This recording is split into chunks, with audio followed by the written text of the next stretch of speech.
Hey everyone, in this video I'm going to talk about what sort of information you need to keep up to date with when it comes to cryptos, and who you listen to.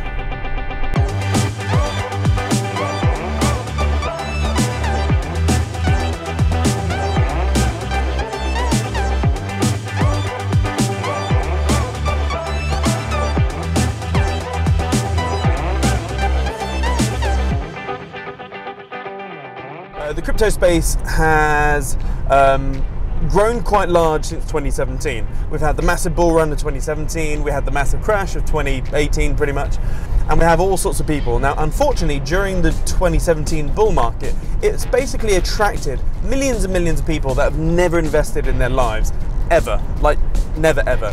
The very first market that they're playing with in the whole investment world is the crypto market, which is basically like trading penny stocks on steroids and crack cocaine and heroin all at the same time.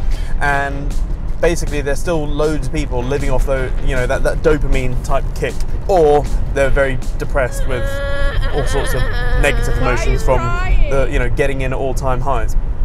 Now, I've said this for many times, what this has created is a sea of crypto YouTubers and experts and bloggers and stuff like that who, again, have never been a trader or an investor ever in their lives before, but they've seen the bandwagon, they've jumped on, they've done 10 hours, or by now they've probably done hundreds of hours worth of crypto research, and they're now an expert, even though they've never come from trading or investing ever.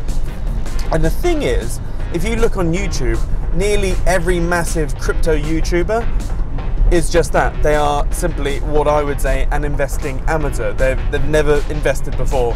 I've been in business for a while now, and the thing is, when you look at the behavioral dynamics when it comes to building up an audience, building up a tribe, etc., what tends to get traction isn't necessarily the correct thing. So what you'll see is people, most of these bloggers and YouTubers, they just do daily commentary. That's pretty much it. There's a news announcement of some sort, they'll make a video about it and give their thoughts on it, or they'll constantly post events or things that have just happened, a hacking, this bullish news announcement, this bearish announcement, this whatever. And what's happening is that they're recycling the same information that's going around, and they're just putting their spin on it or their opinion on it. So that's what I call daily commentary. And this is something which I refuse to do. It's mental garbage. Yes, it's okay to keep up to date with stuff, and yes, I guess some of it is informative, but at the end of the day, you don't need it. And so I'm always asked, why don't I put more data, more videos out, etc. And the thing is, one, I don't have time to put out a daily video on, whatever the recent crypto scandal is, etc. Because it's noise. That's all it is. It's noise. I prefer to put out sounds. Sounds and noise. I guess noise is unwanted sound, and sound is wanted sound. I don't know.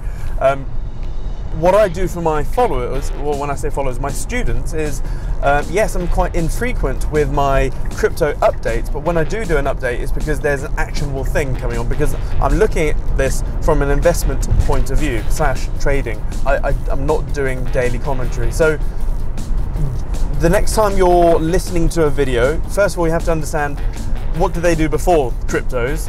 How do they get their income? And the video they're talking about, is this just daily commentary? And what are they doing with their own money, etc.? So I guess that is the takeaway. Just be very careful who you listen to. And yes, I mean, YouTube is, if you have a bit of a refined bullshit detector, YouTube and Google are the best learning platforms in human history. It's amazing. And yes, even I use YouTube a lot. So for example, I have a fairly deep knowledge of the technology behind cryptos, etc. So if someone says to me, hey, what do you think of this coin? Most likely I have no idea.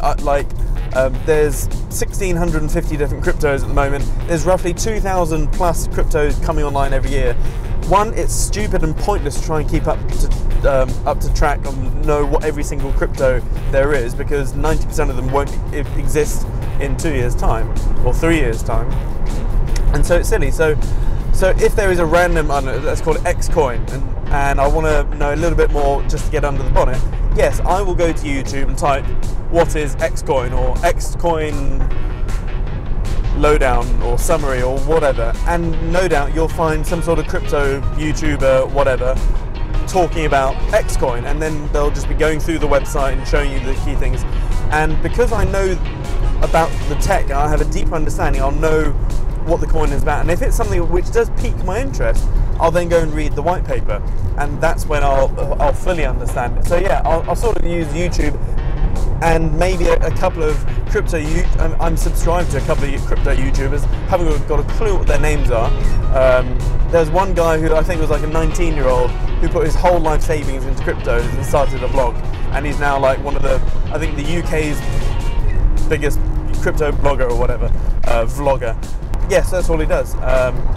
Seems like a nice guy, but I think he admits he doesn't know how to trade or whatever. Yeah, and also the other cautionary point here is that when you are following things, or if you're acting on these pretenders, so to speak, one, you don't know the time, or one, they're probably chasing a newsreel or a news cycle, which has been created by the establishment. Or when I say the establishment, I'm talking about whales, because if I go back to I keep saying it over and over again. If I was an unscrupulous bank or a whale with, say, and I'm about to place $1 billion trade, and let's say I needed this trade to go down, and I had no morals, I would not hesitate to spend 50 grand on PR, or a couple $100 grand on a hacker or whatever, to create the news event or the hacking event or something to ensure that my trade goes correct. So if I'm standing to make $1 billion profit on this trade, if it goes down to a certain level, one, there's two profit points there. There's one, I'll profit as it goes down, and two, the second time I'll profit is when I get back into the market at a subdued level. So yeah, most of the FUD, the fear, uncertainty and doubt that goes around, are insurance measures created by the banks or whoever is pulling the strings above it. And yeah, so anyway, I've gone all over the place here at the moment. All I'm trying to say is just be careful who you get your information from. Even me, question me, who am I? Hell, I don't even know who I am. Hello, darkness, smile. I sort of dread that question these days of, what do you do? At dinner parties and whatnot. I'm like, everything? Don't know. Anyway, see ya.